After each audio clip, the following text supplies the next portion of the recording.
Ubisoft's decision to delist the Crew keeps coming back to bite them, and now they are being sued by one of the largest consumer rights groups in France, who say that Ubisoft cheated their customers. And if that sounds familiar to you, well, yeah, you're right. This is exactly what started Stop Killing Games. And that's exactly why Stop Killing Games are backing this group. What this also is a big escalation for Stop Killing Games. And if the case succeeds, then, well, consumer gaming as a medium will be utterly changed. First, let's get you up to speed. So since the last time we checked in, Stop Killing Games has basically gone institutional. The European Citizens Initiative signatures have been delivered, and the group has shown up at the European Parliament for the first time. They've established formal NGOs, one in Europe, another in progress in America, and they're describing themselves as, quote, a global non-profit platform for digital sovereignty, consumer rights, and the preservation of games. So this is more than just a petition. It is an actual advocacy movement that is becoming legit across the world, and that means that they can back other groups who are going after similar things, like the French consumer group that just launched a lawsuit against Ubisoft. Now, if I've learned one thing in my life, it's don't mispronounce French things. It really drives them mad. So I'm going to call this consumer advocacy group UFC, because it's in their name, and I kind of find that funny. So, the UFC are suing Ubisoft for shutting down the Crew in 2024. That's 10 years, of course, after the game came out. And the whole lawsuit comes down to one question. A little bit of an asterisk, it's machine translated, and it puts it like this. Does the purchase of a video game in physical or digital format allow players to claim, at a minimum, a right of use? Here's the key bit, everyone. Totally independent of the sole will and authorization of the publisher. That's the key bit. You see, right now, most stores sell games as licenses, not products. And that means that if the company decides, they can just revoke the license. And UFC-QC wants to prove whether that is actually legal or not. And to do that, they're going after specific clauses in Ubisoft's license. So let's discuss what they're actually challenging here.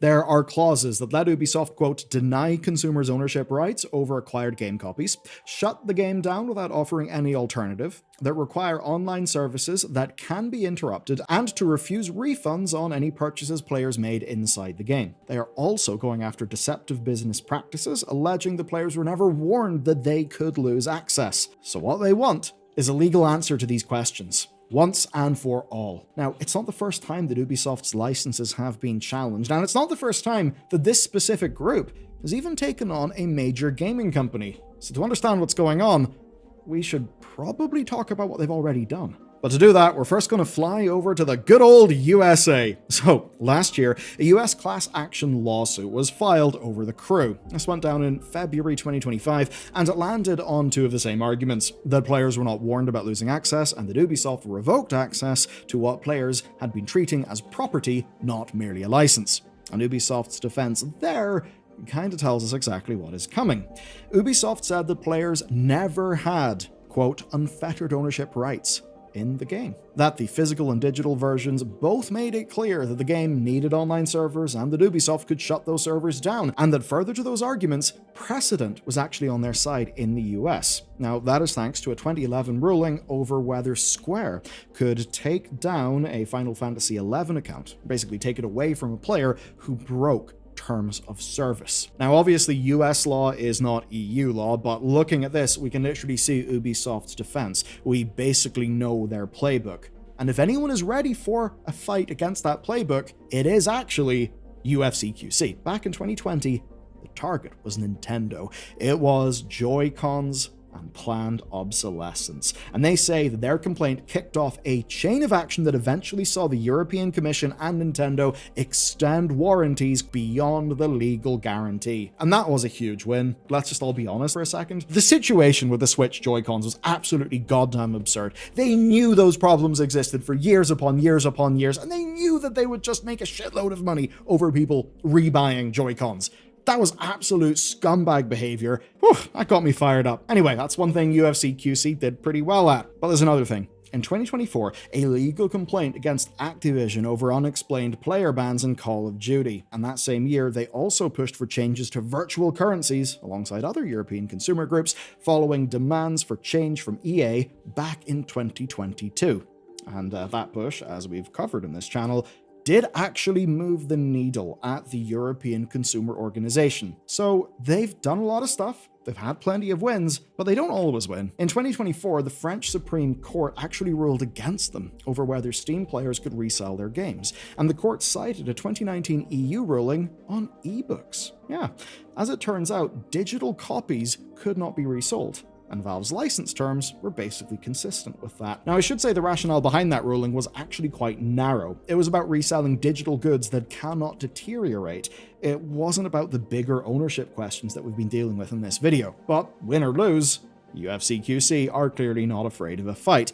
And at this point, they are pushing well past where Stop Killing Games have gone. It's not just us saying they're going beyond Stop Killing Games. Ross Scott, Stop Killing Games' founder, actually makes the same point in his video. He says that this case is, quote, pushing the Overton window in some respects. As he points out, Stop Killing Games haven't actually asked for legal requirements to keep games running after live support ends. Not yet, anyway. This lawsuit is one that goes way further than that, and it's making the labeling argument as well. So that's the one basically saying that Ubisoft never warned people that the game could be taken away. Now, Ross is not convinced that that one is a clear win, and I think he's basically right. But they are still backing this group. They're backing UFC-QC, and they're doing so materially. You see, this case has been in the works for over a year, and Stop Killing Games say that they have data and receipts from their French supporters that actually helped get the suit off the ground. And here is what a spokesperson described the move as to us. A step up in ambition and impact, not just continuation of the previous public goals.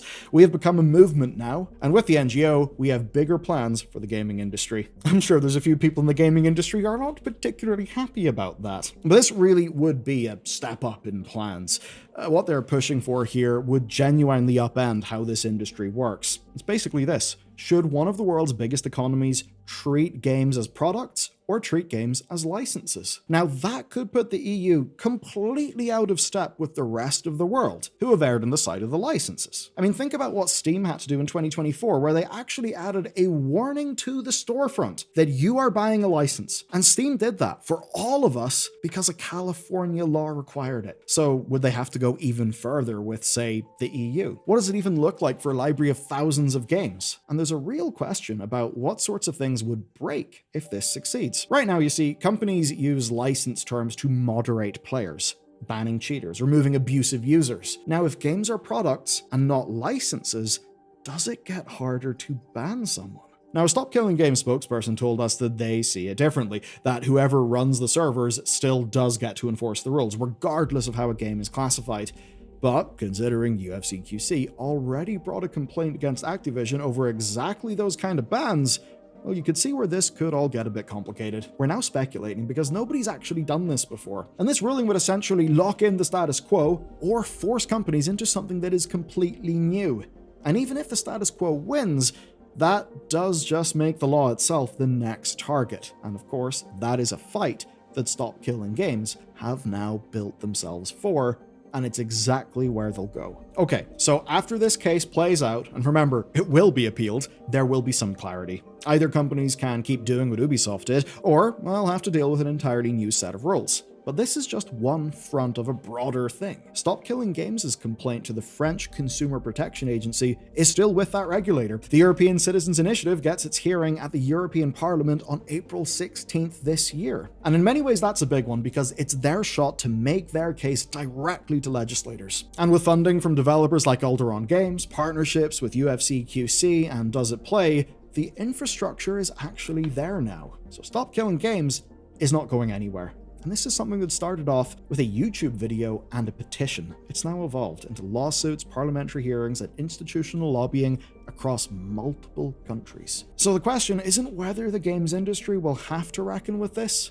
They will have to reckon with it. The real question is how long they can put it off and how much they can use the various processes in various countries to slow these efforts down. So expect many appeals over many years, and if you're someone who expected a lot of the Crimson Desert, like noise and anger and, these people versus those people, etc., to kind of be a load of bullshit that says more about people than it does the actual game, you should watch this video next. The whole story of that game is fascinating, and talking about it after the fact brings the whole thing into perspective, makes it clear.